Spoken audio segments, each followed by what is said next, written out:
वही सुदर्शन जी के पिताजी गौरी शंकर ब्राह्मण हुए और उनकी माता सरस्वती नाम से गौरी शंकर के साथ पत्नी रूप में रही। गौरी शंकर जी भगवान शंकर के बहुत पुजारी थे और नेक आत्मा थे। उन आत्माओं ये पिछला स्वभाव संस्कार, चाहे किसी मजहब धर्म में जन्म ले इंसान, उसके साथ रहता है।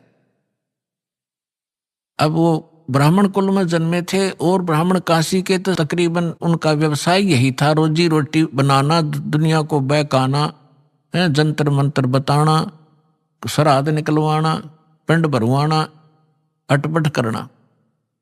लेकिन उनकी आत्मा नहीं मानती थी। वो केवल भगवान शंकर की महिमा गाते थे, शिव पुराण की कथा सुनाते थे। उस कथा से जो भी पैसा आ जाता था निर्वाह करते थे और शेष बच जाता था उसको भंडारे में लगा देते थे, संग्रह नहीं करते थे। जिस कारण से उनकी इस क्वालिटी से, इस गुण के कारण उनके प्रति आम हिंदू की एक विशेष जो आस्था थी। जुबान पर चढ़े हुए थे सबके कि बड़ा नेक आदमी है, कोई लालच नहीं करता है, निस्वार्थ कथा सुनाता है। और जिस कारण से अन्य जो रोजी रोटी वाले ब्राह्मण थे, वो पांडे, वो गौरी शंकर से ईर्षा करा करते कि सब हिस्से की प्रशंसा करते हैं, ज्यादा लोग इन्हीं की कथा सुनने जाते हैं। तो उसको नीचा दिखाने के लिए वो बहुत प्रयत्नशील थे, लेकिन उनकी कोई चल नहीं रही थी, दाल नहीं गल रही थी। इस बात का पता चला काजी और मुल्लाओं ने। काशी के काजी मुल्ला मुसलमानों को पता चला कि गौरी शंकर हिंदू धर्म का घना प्रचार कर रहा है। और उनको ये भी मालूम हुआ कि अन्य जो ब्राह्मण हैं, जिनको सभी गुरु रूप में मानते हैं ये हिंदू लोग, वो इससे ईर्षा करते हैं, इनके साथ नहीं है। जिस कारण से उन दोनों को, गौरी शंकर और सरस्वती को, वो निसंतान थे, उनका बालक बच्चा नहीं था कोई भी, उनको जबरदस्ती मुसलमान बना दिया। अपना जूठा पानी उनका सारा छिड़क दिया, उनके मुंह में डाल दिया। 10-5 हिंदू खड़े होकर देख रहे थे ब्राह्मण, उन्होंने जाकर सारे अनाउंसमेंट कर दी कि गौरी शंकर मुसलमान बन गया है, उसके घर नहीं जाना है, उसको अपने घर नहीं आने देना है, इसको गंगा में स्नान भी करना बंद कर दिया। गंगा घाट पर जहां ब्राह्मण लोग नहाया करते थे, वह मुसलमानों को अलाउड नहीं था स्नान करना उस गंगा में। और मुसलमान लोग इस गंगा की घनी परवाह भी ना करा करते, नान को विशेष, क्योंकि उनके उस इतिहास में है ही नहीं। तो गौरी शंकर सरस्वती विवश हो गए, उनका नाम बदल दिया।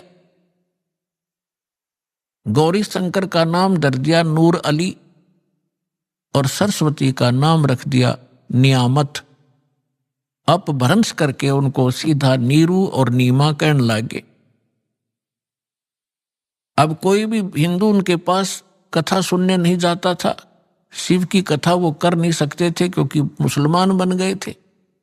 रोजी रोटी निर्वाह की समस्या सामने आ खड़ी हुई। उन्होंने देखा कि पैसा हमारे पास नहीं है, कोई व्यवसाय कर नहीं सकते,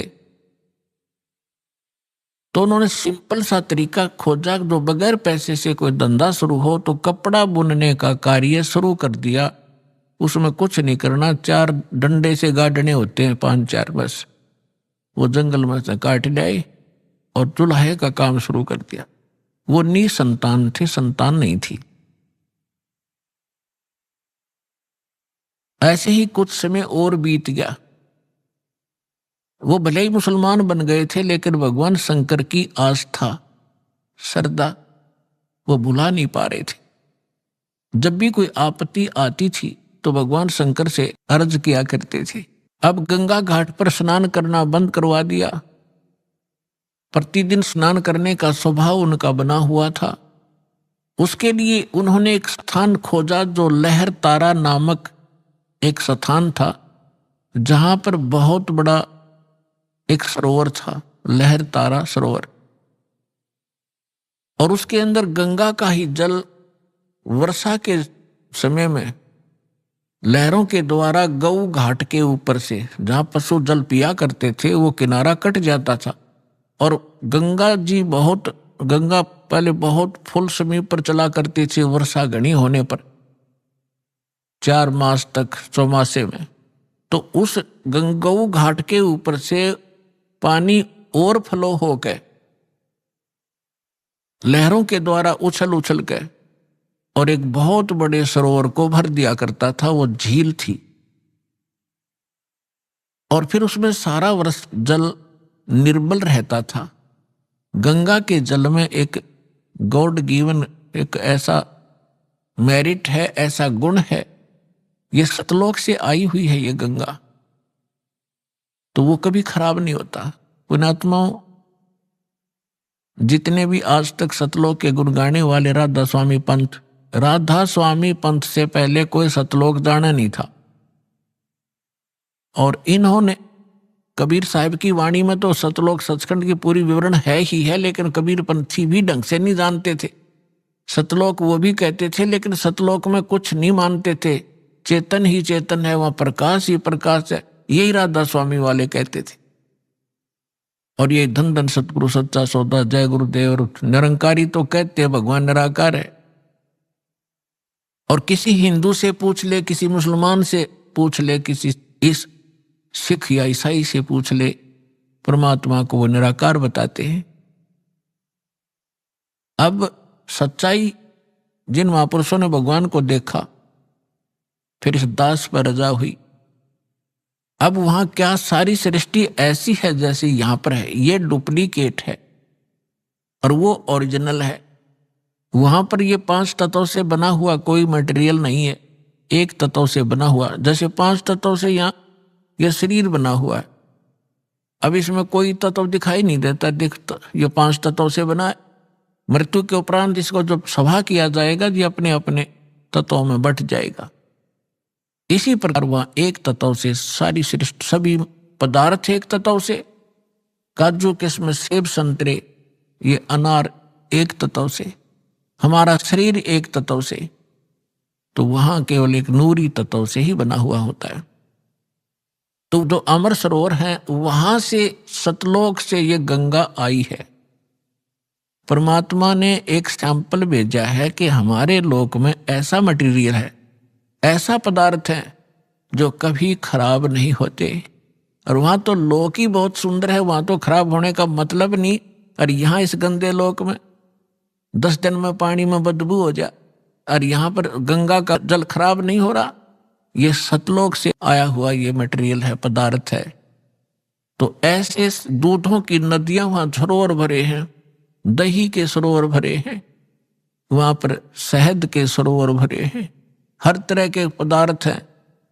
और सदाबहार फल हैं, सदाबहार वृक्ष हैं, सदाबहार वहां पर ये बेल बूटे हैं, लता हैं। तो पुण्यात्माओं, प्रसंग चल रहा है, वहीं पर आते हैं। तो नीरू नीमा सुबह सुबह उठ करके प्रतिदिन उस लहर तारा नामक तालाब में स्नान करने के लिए जाने लगे। रूटीन बना हुआ था, गर्मी का मौसम था, ज्येष्ठ सुदी पूर्णमासी, गर्मी का मौसम। और उस दिन परमात्मा अपने वचनानुसार, जैसे सुदर्शन जी से कहा था, बेटा तू चिंता ना करे, मुझे टाइम तो कितना लगे तेरे माता पिता को मैं पार करूंगा। जिस कारण से वो बोला भगत सुदर्शन यहाँ की इच्छाओं को त्याग सका, नहीं तो उसके गल में या एक फांसी और गल गई थी। यही बहुत थी उसको यहाँ काल के लोक में फंसाने के लिए। लेकिन पुण्यात्माओं, परमात्मा कहते हैं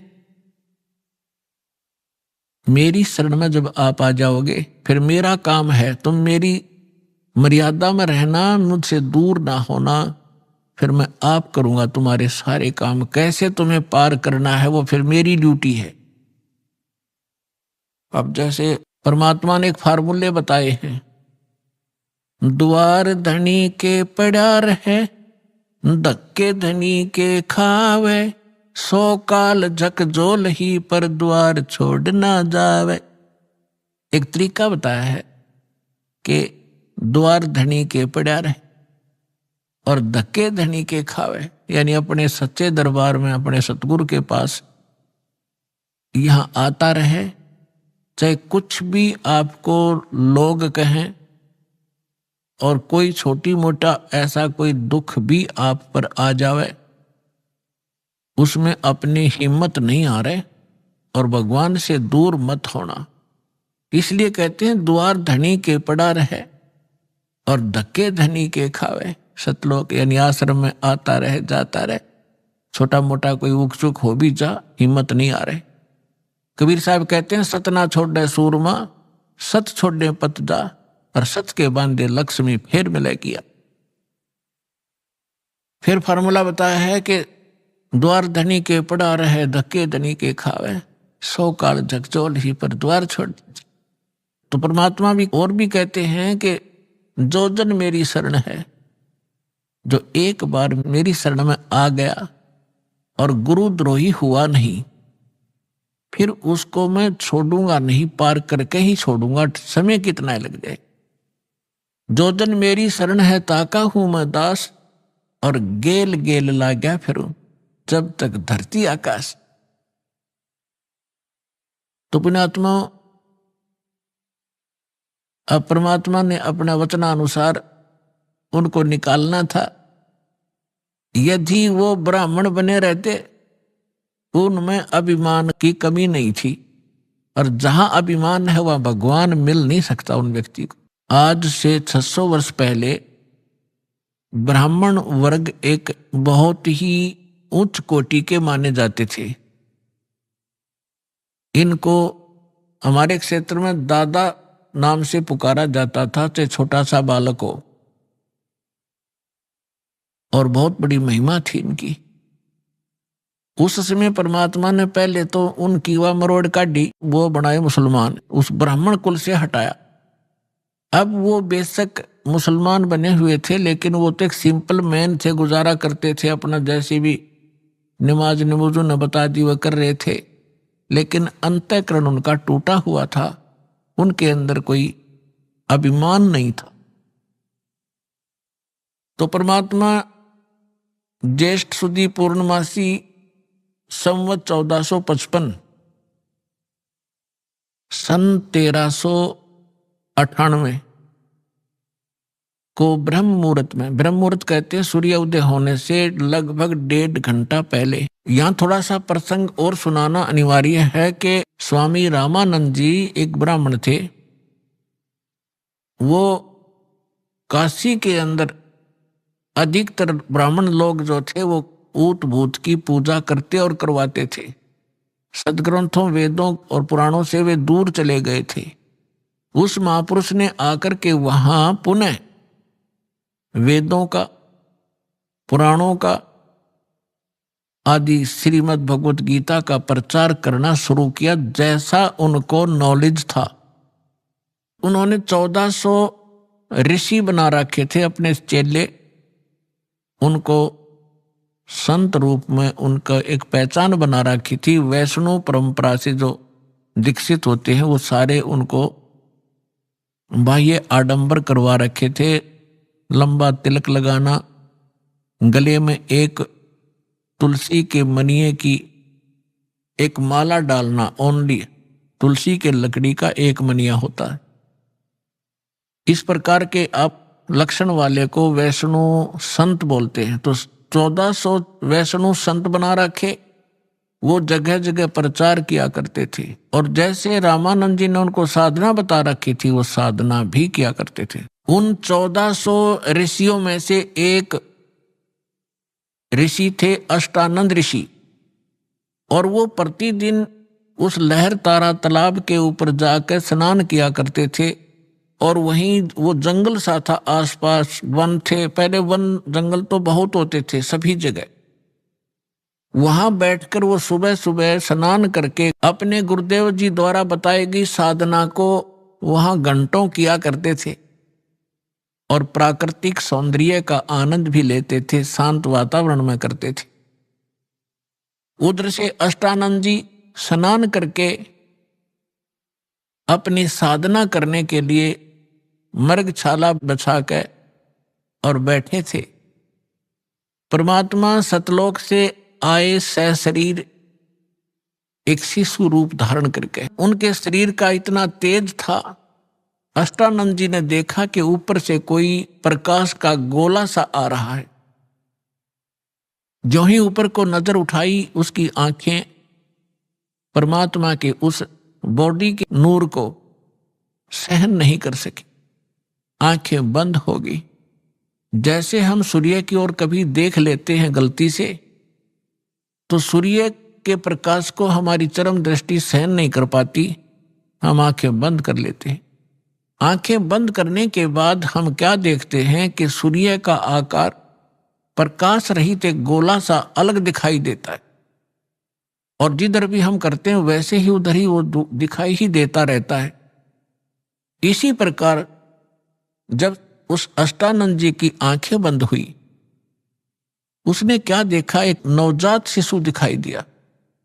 प्रकाश रहित शरीर था उस बॉडी का, प्रकाश युक्त तो था ही, जैसे सूर्य प्रकाश युक्त तो उस समय भी था, लेकिन उसके बाद केवल उसका प्रतिबिंब ही दिख रहा था। कुछ देर के बाद उसने आंखें खोली और बंद करी, फिर देखा कि वो प्रकाश उस लहर तारा तालाब के दूसरे कोने में जाकर और सिमट गया, और उसकी आंखों के सामने जो प्रतिबिंब था वो एक बच्चे का सामने घूम रहा था। अब अष्टानंद जी ने सोचा कि ये मेरी कोई भक्ति की उपलब्धि है या मेरे साथ कोई ये देव ने या किसी प्रेत ने, पितर ने कोई ऐसी घटना कर दी। उसने सोचा कि अपने गुरुदेव जी से, स्वामी रामानंद जी से इसका समाधान चाहूंगा। तुरंत उठकर चल पड़ा, साधना त्याग दी। अब उधर से नीरू और नीमा प्रतिदिन वहां स्नान करने जाया ही करते थे। अपनात्मा परमात्मा उस नीरू नीमा को संतान दे सकते थे, इतनी दे देते कि हाथ जुड़वा देते, बस करवा देते उनकी। लेकिन कहते हैं ना, समाज के विचार और भगत और जगत के विचारों में बहुत अंतर हो जाता है। इसी कारण से जगत और भगत का विरोध रहा है। जगत जो परंपराएं निभा रहा है, वो भक्त उनको निभाकर आगे बढ़ नहीं सकता। भगत के विचार शास्त्र अनुकूल होते हैं, जगत के विचार अपनी परंपराओं पर आधारित ही रहते हैं। अब यहां समाज तो ये कहता है, पहले तो बहुत बुरा हाल था, जिसका कोई पुत्र ना हो, संतान ना हो, तो ऐसी धारणा बन रखी थी हमारे अंदर कि सुबह सुबह उसके दर्शन भी नहीं करने चाहिए, वो मनहूस व्यक्ति है। ये तो है जगत के विचार। और हमारे सूक्ष्म वेद में परमात्मा का दिया ज्ञान वो क्या कहता है कि जिनका संतान नहीं है वो बहुत ही खुशकिस्मत वाले व्यक्ति हैं। अब यहां बात बिगड़ती है कि ये क्या मतलब होया भाई, जिसका संतान नहीं है वो गणे अच्छी किस्मत वाले हैं, और जिनका संतान है वह माड़ी किस्मत वाले। ये 100 की 100 सत्य है। लेकिन जो भक्ति नहीं करते वो चाहे संतान वाले हों और चाहे बिना संतान वाले हों, दोनों ही कर्महीन हैं। और जो शास्त्र अनुकूल भक्ति त्याग कर मनमाना आचरण भक्ति भी कर रहे हैं तो भी यूजलेस है, वो भी कर्महीन है। शास्त्र अनुकूल साधना परम संत से प्राप्त करके फिर चाहे संतान वाले हों और चाहे ना संतान वाले हों, दोनों ही खुशकिस्मत है। अपने आत्मा इस अध्यात्म ज्ञान को अच्छी तरह समझना। अब बिना संतान वाले क्यों खुशकिस्मत हैं? पुणात्मा परमात्मा का उद्देश्य आपको इस गंदी दलदल से निकालना है, और आपने जो ज्ञान सुना है, जो परंपरा और जो विचार सुने हैं, वो इस दलदल में फंसे रहने के ही सुने हैं, और उन्हीं को आप फाइनल और सत्य मान बैठे हो। एक बार सुखदेव ऋषि जी 12 वर्ष तक अपनी मां के गर्भ में रहे। वो बाहर नहीं आए क्योंकि गर्भ के अंदर बच्चे को अपने पूर्व जन्म के संकट और आने वाले इस जन्म में जो लिखे हुए हैं वो सारे याद रहते हैं कि के दुख आएंगे तेरे ऊपर बाहर जाते। जिस कारण से उसने गर्भ से बाहर नहीं आया, वो 12 वर्ष के बाद ब्रह्मा विष्णु महेश तीनों ने आकर उससे कहा, सुखदेव तू बाहर आ जा, ये परंपरा खराब मत कर। तब उसने कहा था कि आप के अंदर से निकल रहे ये तीनों गुण, क्या त्रिगुणमयी माया बाहर आते ही अचेत कर देती है, शुद्ध बुद्ध भला देती है। आप अपनी माया को रोको। अब इन्होंने कहा कि देखो, इस माया को रोकना हमारे बस की बात नहीं है, ये तो हमारे अंदर गुण भर दिए भगवान ने, लेकिन हम कुछ क्षण के लिए सांस घोट सकते हैं, नहीं तो हमारा शरीर फट जाएगा।